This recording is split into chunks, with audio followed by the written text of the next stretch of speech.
Bonjour, donc aujourd'hui je vais vous montrer la remise à neuf d'un carburateur, donc un Stage 6 PWK 21 mm que j'ai obtenu gratuitement, donc je vais pas me plaindre. J'ai eu gratuit, il y a des petits défauts de fonderie qu'on va éliminer.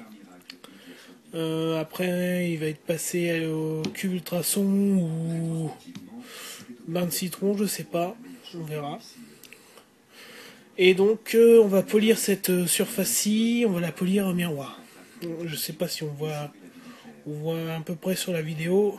C'est pas, l'état de surface est correct, c'est un Stage 6, c'est pas un Noco. Mais bon, c'est pas encore du poly-miroir, hein. Donc c'est ce qu'on va faire aujourd'hui.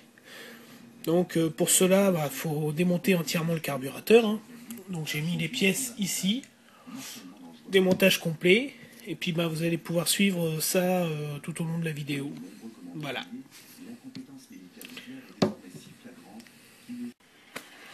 Donc là, je vais vous montrer pour éliminer donc les défauts. Je vais utiliser donc une mini perceuse Dremel avec un flexible. Elle est là. Bon, c'est une mini perceuse de merde, hein. J'ai une vraie Dremel, mais j'ai cramé, malheureusement. Et comme j'avais pas les sous pour acheter tout de suite la vraie Dremel, j'ai acheté une merde à 25 €. Ça suffira, ça tiendra le temps qu'il faut. Je vais vous montrer, je vais utiliser des petits accessoires, des petites meules comme ça. Puis après, c'est ce qui était livré avec, hein. J'entame pas mes accessoires de la Dremel. Donc il y a des petites meules comme ça, un peu plus pointues, pour faire les détails. Et puis il y a les petites fraises, etc. Des fraises diamants. Alors ça c'est pas une fraise, c'est une meule diamant, mais il y a aussi des fraises. Elles sont dans le lot. Donc vous allez pouvoir suivre ça. Je vais vous montrer juste après ce que ça donne. Donc là on voit des fous de fonderie un peu partout. C'est pas très beau. Il y en a un peu partout. Sur le corps du carbu, là c'est mal fait. Voilà.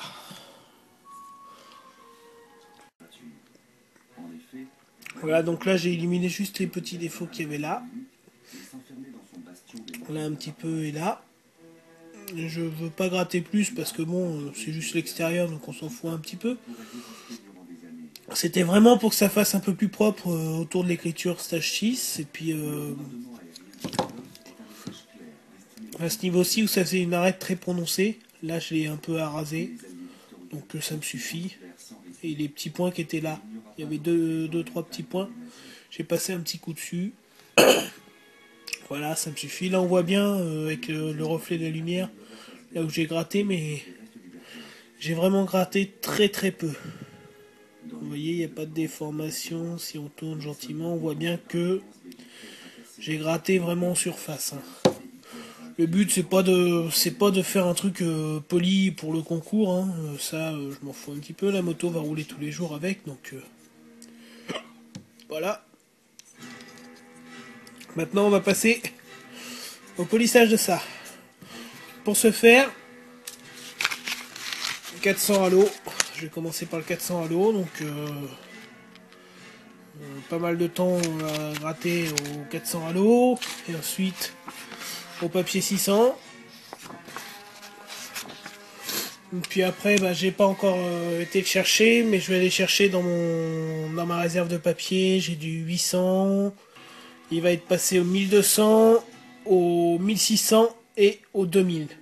Puis après, il sera passé pour le polir miroir, finir le polir miroir, au disque de coton, comme ça. Voilà, avec le produit qui est adapté pour le polissage. Voilà. Donc là, j'en suis à une petite demi-heure, trois quarts d'heure de grattage avec le 400. On verra pas très bien la vidéo, mais c'est déjà beaucoup plus lisse, beaucoup plus doux. Mais c'est pas fini. Maintenant, on va passer au 800, au 600 d'abord, au 800 ensuite. Une fois qu'on a obtenu cette surface-ci au 400, c'est quand même beaucoup plus rapide, on passe une dizaine de minutes sur chaque papier après. C'est vraiment le premier papier qui est vraiment très dur. Voilà. Donc on se retrouve tout de suite pour la suite.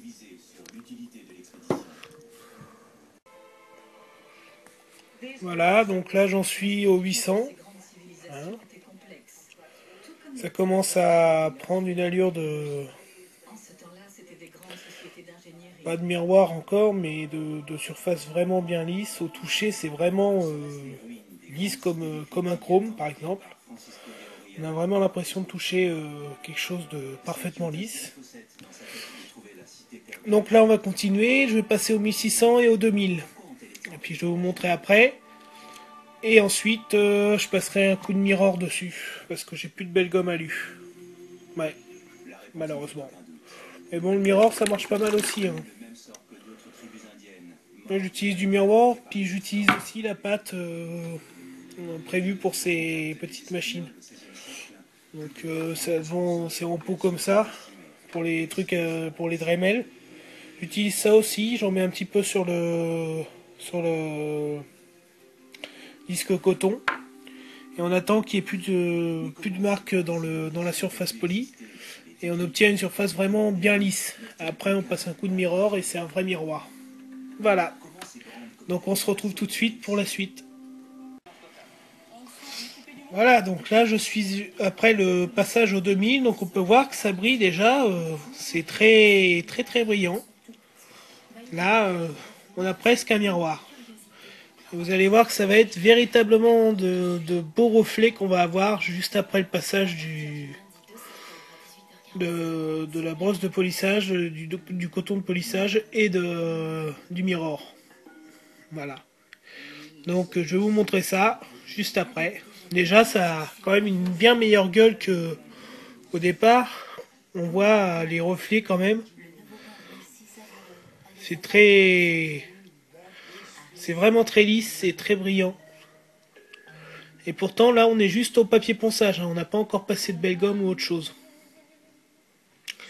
Mais bon, j'ai quand même été jusqu'au papier ponçage grain 2000 à l'eau. Ouais. Donc je vais vous montrer ça tout de suite, après un petit passage vite fait au coton flanelle, au coton de polissage et au mirror. A tout de suite. Voilà, donc là nous avons la version finie.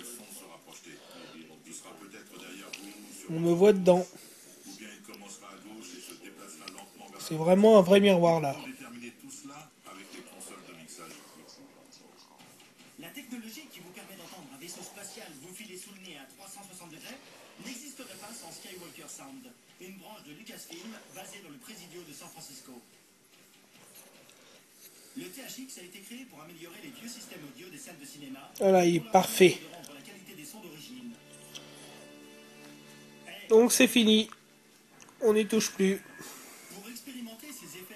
Voilà. Maintenant, on va s'attaquer au nettoyage. Parce que il peut y avoir de la merde dans les différents conduits du carburateur. Donc une fois que vous l'avez poli, moi je vais le passer dans un bac à ultrasons. On va voir ça tout de suite. Donc voilà la bête. Un bac à ultrasons. J'ai plongé dedans le carburateur. J'ai mis une toute petite goutte de produit vaisselle et j'ai aspergé plein de jus de citron. Voilà, une bouteille classique de jus de citron. Et puis on va rajouter par-dessus de l'eau bouillante qui est en train de chauffer dans la bouilloire. Donc là, j'ai mon eau bouillante.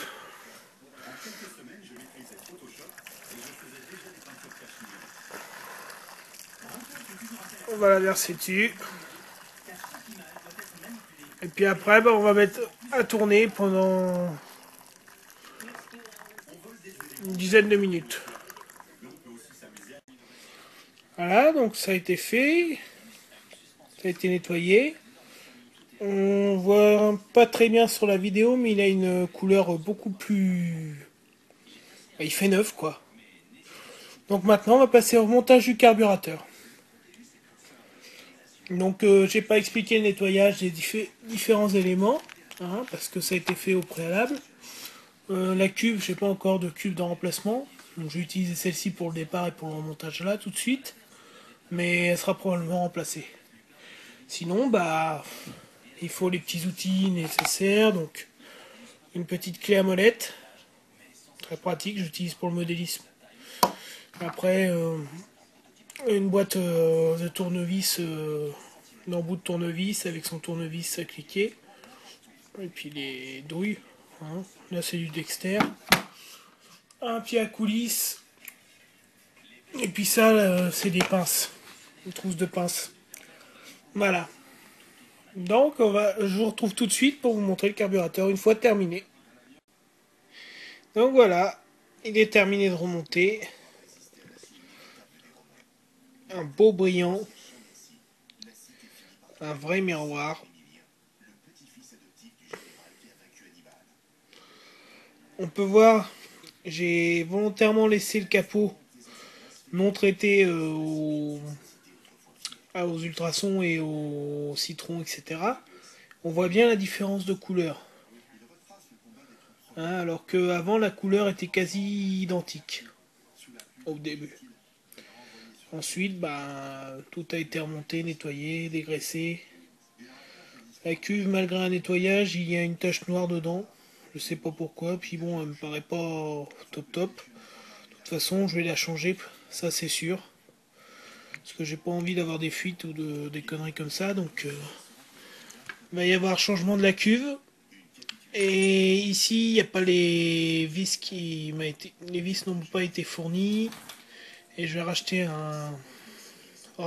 ou me faire un, un orifice pour régler un petit adaptateur, un petit embout pour régler la tension du câble. Sinon, bon bah, bien content de mon petit carburateur. Donc, à faire pour le remettre à neuf, vous aurez compris, au passage aux ultrasons avec moi ma recette, c'est un peu de produit vaisselle et du citron et de l'eau bouillante. Et donc ça permet de bien nettoyer et de redonner une belle couleur comme s'il était neuf à votre carburateur. À faire attention, ne pas le laisser trop longtemps non plus dans l'eau avec le citron, parce que ça finit par oxyder après sinon. Ça finit par oxyder l'aluminium, le zamac, enfin l'alliage du carburateur. J'en ai déjà oxydé 2 ou 3, je me suis fait avoir déjà plusieurs fois, c'est pour ça que je vous préviens. Et puis donc pour remettre à neuf, on nettoie aussi tous les composants, on retire toutes les petites vis, tout ça. On passe ça dans un bain aussi d'ultrasons. Et cette fois-ci sans citron, je mets juste bain d'ultrasons avec produit vaisselle. Et donc on polit cette partie-ci, là où on viendra mettre le filtre à air. Par contre, de ce côté-ci, côté admission, côté boîte à clapper, on touche à rien. On laisse volontairement le grain du carburateur comme il est d'origine. Il y a une raison, enfin, une raison plus ou moins prouvée. Après, c'est des débats, etc. Moi, j'ai toujours fait comme ça, donc j'évite de polir ce côté-ci.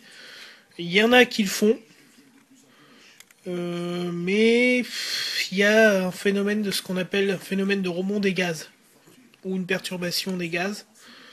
Donc moi, j'y touche pas. Honnêtement, je laisse comme ça, tel que c'est ici. Par contre, on fait un vrai miroir de l'autre côté. Voilà.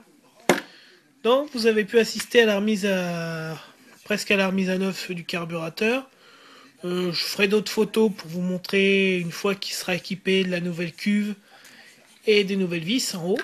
Je vais probablement mettre des BTR, je vais mesurer le pas, etc. Puis commander ça sur 1, 2, 3 vis. Et puis voilà. Donc ça permet d'avoir un carburateur propre et nickel pour pas grand chose puisque c'est juste de l'huile de coude. Quand vous avez votre carbube, vous démontez, vous nettoyez, vous polissez la partie admission d'air. Et comme ça, vous avez quelque chose de très correct, qui ressemble presque à du neuf. Donc, ben, c'est venu le moment de vous souhaiter une bonne journée. Et puis, ben, au boulot maintenant. Hein, il n'y a plus qu'à. Allez, bonne journée.